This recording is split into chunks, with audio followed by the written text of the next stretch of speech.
قرآن اپنے احکامات جو اس میں لکھے ہیں ان کے ذریعے سے ہمارے دل موڑنا چاہتا ہے آخرت اور رب کی طرف، کہ ہم صرف رب کے ہو جائیں۔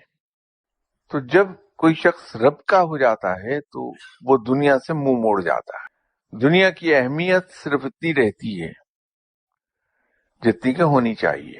تو ایسا قرآن جو ہمیں دنیا کی محبت چھوڑ کر رب کی محبت کی طرف بلانے کے لیے اتارا گیا، ہم اسی قرآن کو دنیا کمانے کے لیے استعمال کرنا چاہتے ہیں۔ در حقیقت یہ جو تسبیح کا کنسپٹ ہے، اسے استعمال کیا ہے روحانی شخصیتوں نے، نہ صرف اسلام میں بلکہ اسلام سے پہلے مذاہب میں بھی۔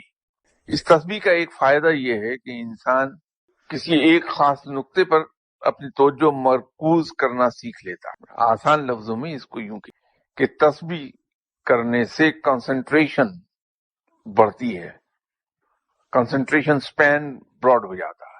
تو جب ہماری کنسنٹریشن بڑھتی ہے تو ہم غور و فکر بہت اگلی سطح تک، اگلی حد تک جا کے کرنے لگتے ہیں۔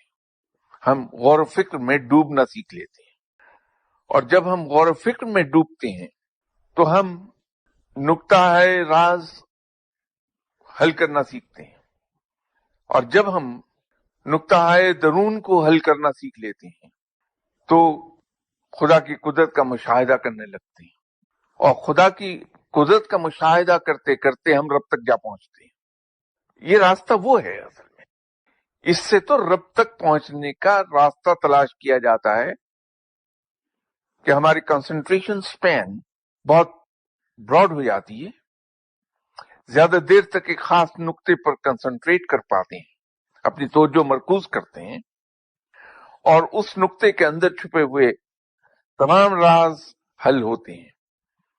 اور جب اس نقطے کے اندر چھپے ہوئے راز عیاں ہوں گے ہم پر تو قدرت کے راز کھلنے لگیں گے، اور جب قدرت کے راز کھلنے لگتے ہیں تو قدرت کا مشاہدہ شروع ہوتا ہے، اور قدرت کا مشاہدہ جب کرتا ہے تو رب پر ایمان پختہ ہوتا ہے۔